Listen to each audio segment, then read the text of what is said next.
So with the final Sakurai Presents earlier this morning, we learned that Sora from Kingdom Hearts is going to be the final DLC character in Super Smash Bros. Ultimate. Okay, wow, even now this still feels really weird to say. Anyway, we thought we'd get together to discuss this monumental news. As usual, I'm Triss, and I'm joined by TJ to discuss Sora and Kingdom Hearts content coming to Super Smash Bros. Ultimate. So, TJ, I was on the stream this morning, so folks saw my reactions then, and they know my general thoughts, but why don't we start with your general thoughts then? I mean, honestly, I was really surprised.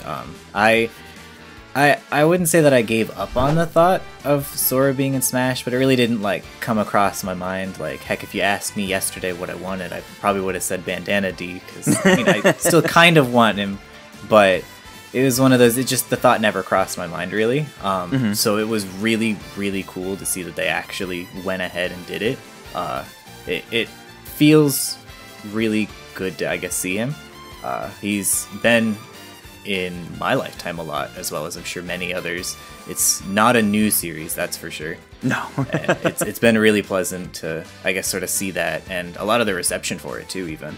Yeah, it's wild. Like, so many people really wanted Sora, and they've always wanted Sora, and that's totally fine and understandable. I mean, he's one of the most hyped up characters that we've had, honestly, even before Smash Ultimate, as we saw in this Sora won the actual Smash ballot from years ago at this point, which for a long time people were fairly certain Bayonetta wasn't the actual winner, and now we know for sure it was actually Sora.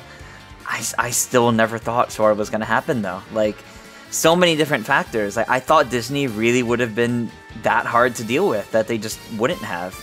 And also, between Cloud already in the game, the hero from Dragon Quest in Past 1, and Sephiroth in Past 2, those were already 3 different Square Enix representatives.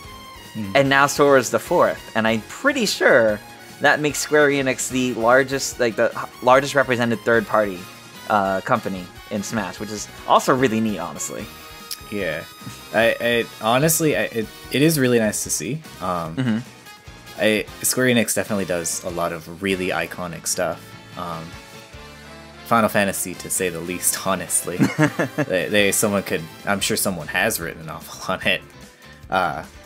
But it is really nice to see that I guess the fruits of their labor taking off, especially in something kind of this big, since it really is like the greatest collection of gaming in a game right now to date.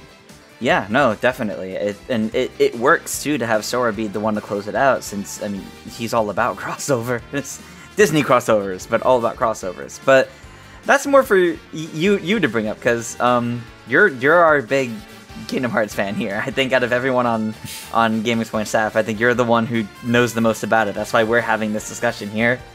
Yeah, I mean, my family's always been like, well, I say my family, but it's really me and my mom have always been like super big Disney nuts. So it was, I mean, Kingdom Hearts would be a logical area to go to, and she doesn't really play video games much, but it was like the one game, one of few that she could like get invested in just because of all of it. And I mean, the games have always been super fun to play, so it's always been there. I've always been like super excited for the games when they happen. Sometimes not always able to get to them because they bounce consoles a lot, going from like PlayStation to GBA back to PlayStation, all over the place, honestly. But it's nice that they managed to rein them back in, collect them in an area that everybody can play. And speaking of, honestly, it's really surprising that they've managed to, even if it's just streaming the games, have them on Switch as well with this. Yeah, that is really surprising. I find it really funny that they left it Sakurai to announce that too. That it wasn't like Nintendo just posting a trailer right afterwards. Hey, by the way, it was like they hand Sakurai a note as he gets into the office. By the way, can you mention this is happening too? It was just really funny how casually they just decided to mention it. It's a little disappointing that even the PS2 games are still streaming. I can understand it for 3, like the most recent one, but it's a little disappointing that the other games that have previously been on PS2 are still game streaming. Yeah, I definitely get that. I can't imagine how much work they put into the remakes on their own. So it is a bit sad. I mean, they might have had to downscale the remakes themselves to have them working on Switch. But even then, I can't say I really know. I just kind of played them. Yeah. I suppose I kind of agree, because it's one of those, like, you'll have to always make sure you're able to play it in a stable capacity setting. And even for, like, the games that are older and should have no problem running on Switch, maybe the remakes just boosted up those requirements that much more. Yeah, it's tough. I mean, I'm glad they're being brought in any capacity, because in any capacity, having more accessibility to these games is great, honestly. For any character in Smash to become more accessible to new players is great. But I still feel like the game streaming service needs some level of work, because it really is unfortunate, because it just comes down to your internet connection. And if you don't have a good one, you're not really going to get to experience the games very well.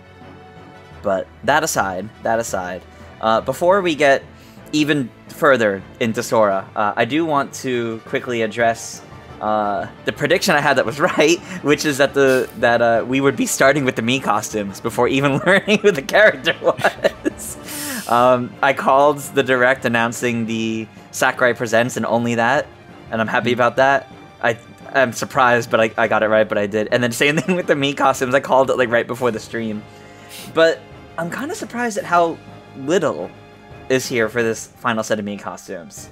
It's the Octolings for the Gunners, which I think many people were hoping they would have been like an Echo Fighter for the Inklings, but yeah. So we have the Octoling hat, which is only the hat, the Judd hat for like the cat from Splatoon. So it's just those. And then Doom Guy from Doom, or Doomslayer, whatever you want to call him. Fantastic that he's here in this way. It's one of the special Mii costumes again. Sadly, it doesn't come with the song, but it's the special Mii costume. Dang. I know, right? No, I love when like Sans came with the Undertale music, and the Cuphead Mii costume also came with the song. I wish they did more of those, but I'm a little surprised that it's just those three. It's just an Octoling hat, the Judd hat, and then the Doomslayer costume, which I genuinely thought there would have been like at least one or two more things here. But I mean, people really wanted Doomslayer to be one of the final fighters. They've been really trying to push for that over, especially the last few months. But it's nice to see that he still got in some capacity with the Mii costume. And I know people feel like the Mii costumes are a bit of a slap in the face because they wanted the character and then instead they get this. But I think the Mii costumes are a nice way to at least honor that they know this character was wanted. Like King K. Rool back in Smash Wii U. We got a K. Rool costume and people were upset. We got him in Ultimate, but I think it's just a nice way to recognize, hey, we hear you. We know you want this character. We can't do it, so take this at least, please. But it's still a little shocking that there wasn't that much for Mii costumes. I don't remember the exact amount that came with the last few, but it definitely feels that they scaled back a bit for this one, outside of Doomslayer. Which I know you're kind of a Doom fan too, but I don't know how often you play the Mii Gunner. No, I can't say I've touched the Mii Gunner much myself, but I was pretty excited when I saw Doom Guy. It was really nice to just see. I mean, he doesn't need like a whole, I guess, flashy Smash thing, and at least in my opinion, but it was really cool to see him because he is definitely one of the big. He's a really big icon in shooters. Yeah, definitely. Him and Master Chief both, and it was going to be one or the other for Mii costumes, in my opinion. It's true. So let's shift gears a bit here to, I guess I'll go through the presentation in order a bit, to the actual reveal for Sora. The actual, like, trailer we had, which was a fantastic callback to the reveal trailer for Smash Ultimate as a whole, with the giant flaming Smash logo reflected in the Inkling's eyes. And then instead of everyone else standing in shadows, they're all standing around in the light of the fire as trophies, notably. Something we haven't had that imagery in Ultimate at all up until this point. I think every depiction of them was always like the spirits at most, but we never actually had them as trophies until now. So it was kind of nice to get that throwback to what Smash has always been, the little like figurines. But then Mario kind of wakes up, approaches the small flame, and seemingly pulls a sword-like thing out of it, and then tosses it for it to be the Keyblade. Now this raises two questions to me. One, I saw a lot of people thinking this immediately meant Tales of Arise because of the flaming sword. I saw a lot of people immediately start thinking that.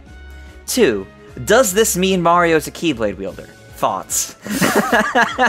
I mean, once you get to like Kingdom Hearts 3 and the phone game and all that, I mean, dare I say, being a Keyblade wielder doesn't... It kind of lost some of its specialness. It's something anyone can train to do. Well, I don't know, because the Kirby hat for Sora, Kirby doesn't actually get a Keyblade. He gets like a little like magical outline of a Keyblade, but it's not an actual Keyblade. So Kirby's not allowed to wield one. Yeah, the one time gets the Monado, Sephiroth sword, you name it. But nah, I guess not the Keyblade. The Keyblade's too special. That's why it begs the question: can Mario wield it then? But I love the imagery with it, and the way they bring Sora in. Even for me, not a Kingdom Hearts fan, it felt very, like... It was a very surreal feeling. Like, it was just happy. And it was just this really, like, almost like a poetic end to the celebration that is Smash. Like, this is a great end to it all, and the way he comes in. And it's in the time before we recorded this, I've been looking at a bunch of different reactions people have uploaded, and they're so wholesome or hilarious, either one. Yeah, it's definitely painted a lot like a dream, and how they did it. Sort of like his descent falling in from the Keyblade hole, sort of like when he does that to help seal other planets, and then flying around like he does it in when he gets the ability to from Peter Pan and all that, and just sort of keeping that air, that like fantasy pixie kind of dream like air about him while coming in, and it's really nice to see sort of like that just raw, sort of like innocent joy from it all. Yeah, that's a good way to put it. The innocent joy. That really is a good way to put it, because that's really just what it radiated. It was hard not to smile through it, honestly. But they didn't show the full trailer, like the actual full trailer for Sora, until the very end. Because you saw like the CG trailer, and then as soon as the splash screen appeared, you had like Sakurai being surprised. But the actual trailer that they show at the very end, where they show a bunch of gameplay, I imagine it's filled with references. Like as always, I imagine it's filled with tons of references. But I love the final shot of it all. Or like one of the final shots of it all, of Mario and Sora shaking hands with like all the characters looking on. That's a beautiful shot. I was gonna say that was it was really nice to see it, not just like for like liking Kingdom Hearts, but just like for Mario finally shaking on the last arrival, the end of it all, sort of just embracing that this isn't necessarily the end, but maybe the beginning of something new, kind of. No, exactly, and like I want that as like a desktop background. Like it just looks so good. Like I want like the highest quality picture of it. It just looks that good. Even though the giant flaming Smash logo being there is a little menacing more than anything else, it's still like a really nice shot of like all these characters together. And I imagine we'll do something else, kind of going over all the references that were in the full gameplay trailer, unless there's any that immediately stand out to you to talk on. Like I imagine the battle with Sephiroth was like very referential, because that felt big. In this. It was one of those. It's nice they made the little nods to Cloud and Sephiroth, because they are reoccurring characters. Because with outside of just Disney, they have a lot of Final Fantasy crossover as well. And it was definitely fun to see, like, actually, like, the mock battle and everything, too. Kind of, like, going through the motions of some moves he might use, like the shield being magnet and all that. Or, reflect and all that good stuff. It was definitely, like, really, they put so much heart into it. They really did, you can tell. Like, every little piece of this entire Presents was filled with like love and care and attention to detail. But moving on from the actual trailer itself and into the actual, the meat of the content, the actual Sakurai Presents. Sakurai just seems so happy during all of this. Like, as every little bit of explaining things about Kingdom Hearts or origins of, like, the costumes and everything, it was really great to see. Also, him putting up all the posters. Yes. I'm sure that's been memed already. But let's talk a bit about what Sora actually brings here, which I imagine when we actually have a chance to play the character eventually, we'll, actually have more impressions on all of that. But I mean, let's start with the fact that Sora's a very, very light character, with Isabelle being heavier. I don't remember the exact weights of all the characters in the game, obviously, but I know Jigglypuff is the absolutely lightest character in the game. I think Rosalina's pretty floaty. I don't know if she's heavy, but so they kind of drove home the point that Sora is pretty light. Is that the case in the Kingdom Hearts games?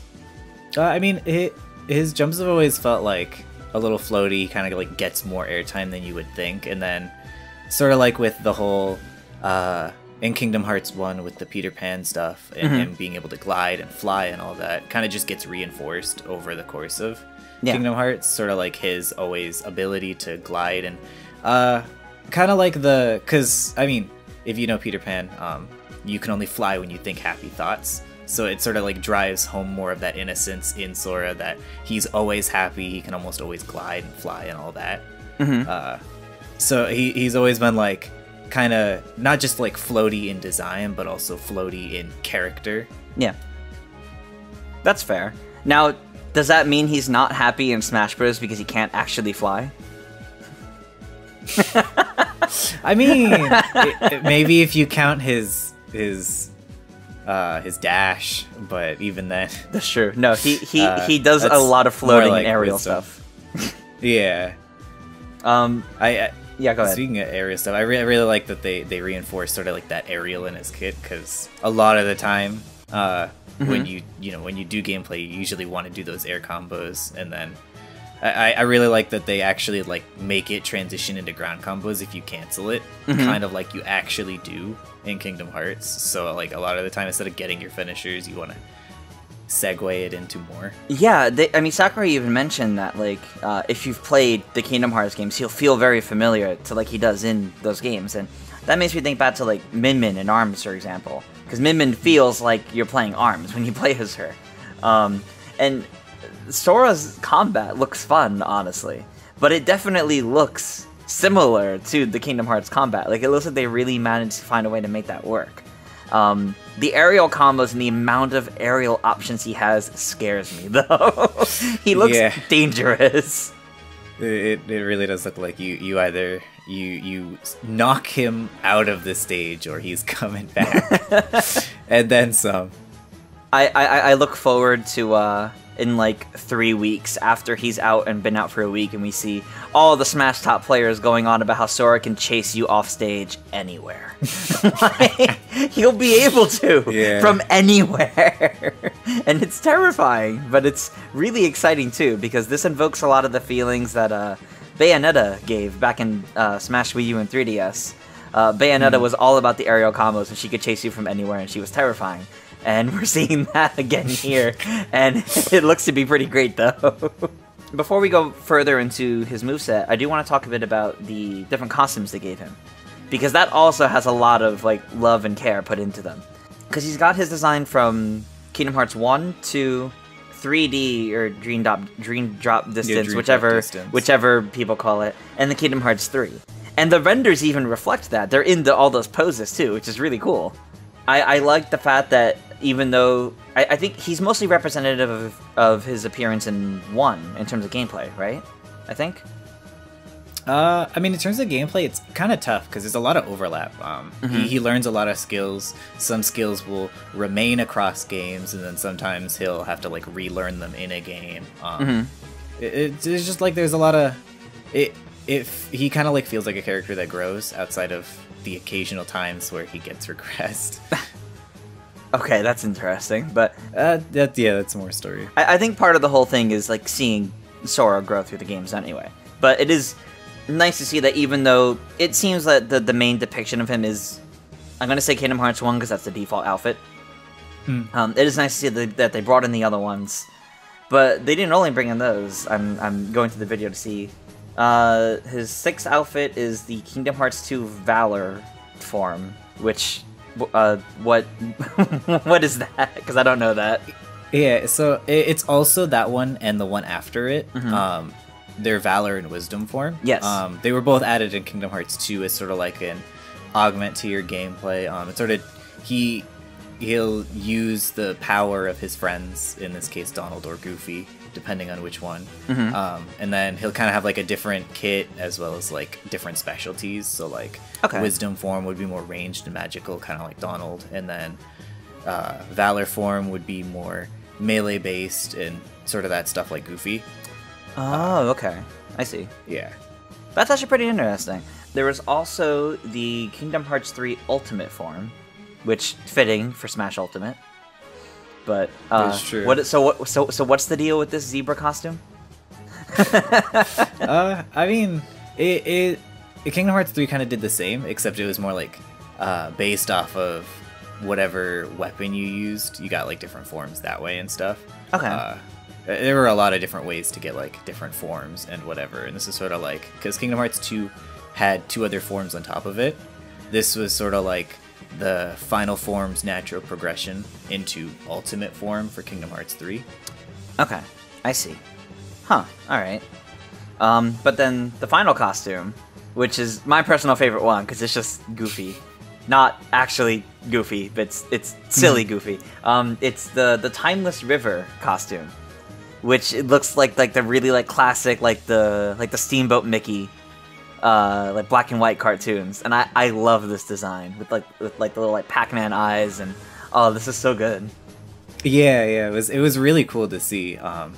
You were watching me play Kingdom Hearts 1 a couple months ago when I was just doing a replay through of it, and you saw how like depending on the world he went, every now and then he'd get like a costume change, and they like really doubled down on that. Yeah. In Kingdom Hearts 2, and one of the areas you can go is like classic like Steamboat Willie black and white kind of stuff. So he would get this look, and it's really cool to see that they kind of went like to the extreme with it by really like throwing that in. It just, stylistically, it just looks so cool. Like, I really love that it's here with all the others. And I mean, it really drives home the point too of Sora going to all these different worlds and getting the different forms. This is one that's not exclusively Disney that they can use. That's not, directly referencing a specific Disney IP. They can get away with using this one, I imagine. But this also works really nicely. Like there's been screenshots already with like Dark Link and the DDD and like the GB and like the Game Boy Colors. This goes really nicely with a lot of those, and I love that. Let's get a little bit into the moveset here. We're not going to go like super duper in depth with it because Sakurai did that himself. But you already mentioned like you like how it has like the combo system basically, where you can start moves in the air and then kind of cancel out of them to continue into different moves on the ground or just other kinds of moves. And it really looks like they paid fantastic attention to detail to translating Kingdom Hearts combat into this. But my question to you is more about the special moves, and also I guess how versatile he is in the air. How do you feel about those as a Kingdom Hearts fan? Like, do you feel, especially with the special moves, do you feel this best represents who Sora is across the games? Or could they have gone with something better? Yeah, I mean, I think it does a really good job, because one of like the main things is that he does use magic. Magic being broken in some games aside, like that's always been something he can do. So whether you leaned into that or not was kind of on you, but he's always been very focused on it. He always got the skills in the games. They always had a ton of different use, and the higher the difficulty, the more challenge you'd push yourself towards, the more you'd find a lot of different diverse uses for each one. and it's really nice to see that they like focused on it, but didn't like focus his whole kit around it, because that definitely wasn't the only thing he'd do. He had a lot of like melee skills too, kind of like the side special one. I forgot what it was called, but sort of like the. I know I really like using that one personally myself because it kind of gave you the mobility while also dealing damage. So it's really cool to see like, what was it, Sonic a lot Blade? of the choices. I think it was, yeah, Sonic Blade. I was like, I know it had Sonic in the name. I had to go look in the video. It's Sonic Blade. So yeah, it's definitely like when it comes to melee skills, kind of the skill I think of. And then I like the up special. I'm not gonna say like there's anything like personally for me too special, but like it is depending on like if you do like a regular attack against an enemy, he'll do like the go up at them because you can't reach them thing. So it's really cool because it's very reminiscent of that. But what like really strikes me the most kind of is that counter and the fact that you kind of sometimes blocking is just really strong in Kingdom Hearts, Right. and or clashing, sort of like both of you hitting your weapon because they both kind of act the same, not exactly, but very similar. So it's cool to see that they like that element because it can be very important in a lot of different fights. Sort of have that clash or that block, and then sort of go into whatever. It's really cool to see that he has it, but it's not just like your standard staple print and copy counter. It's more how it works in the games, and it has that projectile aspect to it because you can totally swing at projectiles and they just kind of bounce off or go away, or and that, you know, it also you can attack him from behind, so he's still vulnerable in his own sense.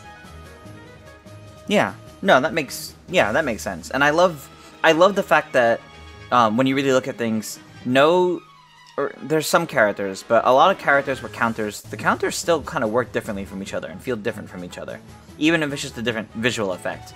But Sora's actually does feel, it looks different compared to a lot of other ones where you can't hit him from behind. It also does projectiles, and the way it works just seems a little bit different. Enough that it was worth noting for Sakurai, but it should obviously still be familiar to Smash players who often play with counter characters. What about the final Smash? Since Sakurai himself he said he didn't want to show it off and like go into it in detail, but then proceeded to show it off in the gameplay demo anyway. So we actually had to look at it. But it's kind of like a big spoiler, which I suppose might be one of the reasons why. Kind of like at the end of Kingdom Hearts 1, if you it's sort of like you seal your opponent in the door to darkness, and then kind of use the key to open it, or in this case, I guess, smash them. It's kind of just like it's like a big plot point, kind of just personified into that one aspect of sort of him unlocking the keyhole, but also then the fact that the door, at least it's very reminiscent of the door to darkness. It's a Smash door to darkness. Little bit different. No, it's definitely neat, and I know a bunch of people were expecting the final Smash to be where like Donald and Goofy appear, but the fact that they don't, I think it pretty much seals the deal on the fact that they weren't able to get any of the Disney things here necessarily, but they got what matters for Sora. Yeah, exactly. I can only imagine the struggle they would have had trying to get Donald and Goofy in with Sora, let alone Sora himself. I imagine that would have been pretty difficult, honestly. I wonder if they tried. Like, I'm actually very curious how well that went and how long it took. Since he won the Smash Ballad, this might have been something they had in conversation for years. It might have been a very long time. So let's talk a little bit about the stage, because I thought for sure it was going to be Twilight Town, or whatever that hub that you keep going back to is, but it was not. It was Town? I think so, or in Twilight Town, Traverse Town, whatever it is, like that iconic place that's not actually a Disney location, so they would have gotten away using it, but it was not. It was Hollow Bastion. Yeah. So when we ran through the game, we had only gotten through the first game. They revisit, like, the first game revisits Traverse Town a lot. It definitely kind of gives that vibe, that feel when you're playing Kingdom Hearts 1, but come like Kingdom Hearts 2 and on, Traverse Town is kind of that big important town instead. It really, like, had we kept going, which I mean at this point we might as well, had we gotten through to 2 and stuff, you'd see Hollow Bastion sort of being the all-important area it is instead. Okay. Sort of its personal evolution, because even in Kingdom Hearts 2 they sort of explain it wasn't always called Hollow Bastion, it used to be called Radiant Garden at one point. Even Sakurai went into that.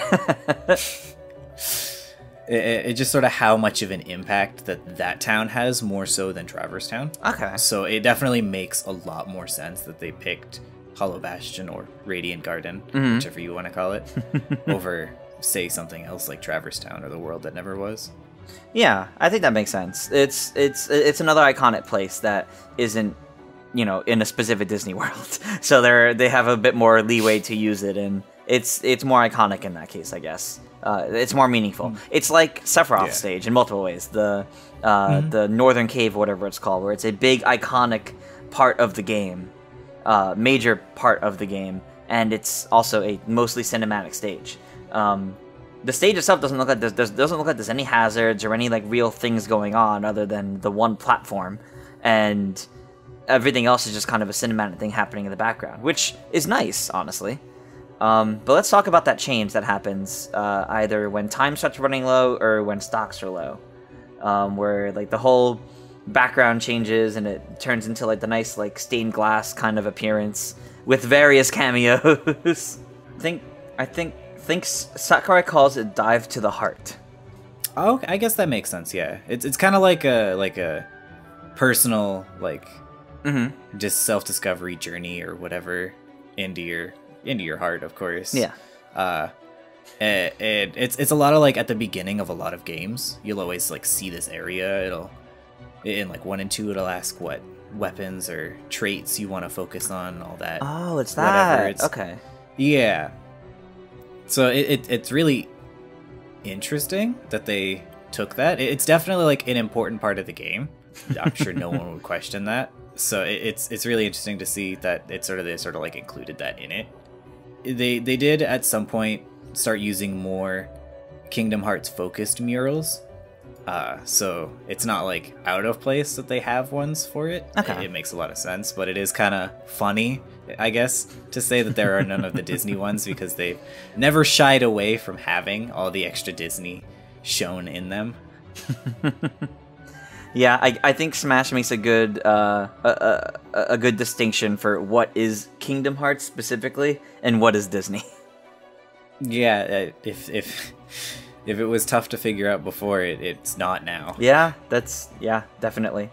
Well, I think that'll mostly close things up. But any last thoughts that you want to bring up on Sora? I know we didn't touch upon like the music much, for example, which there's no new remixes outside of the Victory theme. But I mean they've remixed a lot of their music over time, so it kind of makes sense that they would just want to go with what they have, what they know. The songs themselves are honestly absolute bangers. Like Yoko Shimomura's really got it down pat, to say the least. I mean, and Yoko Shimomura did some good songs remixed for Smash already, so that's already a good sign. It's true. Yeah, so it's really nice to see, and it's nice to see that they got out of, because there's a lot of copyright around a lot of the songs, not just the obvious ones in the room being the Disney ones, but there are also a bunch of other ones, like a lot of the vocal tracks themselves just have their own complications, to say the least. Yeah. So it's really nice that they got like some of the best iconic tracks that don't have those issues. Yeah, that makes sense. Well, any other final things on Sora?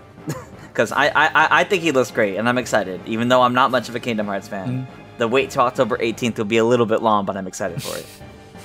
Yeah, I mean, honestly, I guess just I'm more surprised than anything. I wasn't really, like I said, I wasn't really expecting it. It was kind of just like, yeah, everybody wants it. Yeah, I would like to see it, but at the same time, it's like, I've already, like, I guess, moved on past that point of kind of thinking or expecting it to happen. It's just kind of like, I guess it's there, but it's really, it felt way better than I thought it would have, having had seen him in there. That's totally fair. So totally fair. I'm really happy, yeah. Good. As you should be. I'm really happy for the Sora fans, because they've wanted him for a very long time. Alrighty, well, I think that'll wrap up this discussion, but of course we're far from done with covering Sora and Smash. We'll be back with more later, and then of course plenty more when he releases on October 18th. But with that, thank you all for watching. Make sure to let us know what you think about Sora coming to Smash Ultimate, as well as on Sakurai's final presentation, because there was a really sweet end to it all, and you can definitely tell Sakurai is passionate about it. But you guys can let us know all your thoughts down below, and make sure to subscribe to GameXplain for plenty more on Smash Bros, of course. You can check out the videos on the right for more content you might be interested in. But otherwise, until next time, farewell everyone. Take care.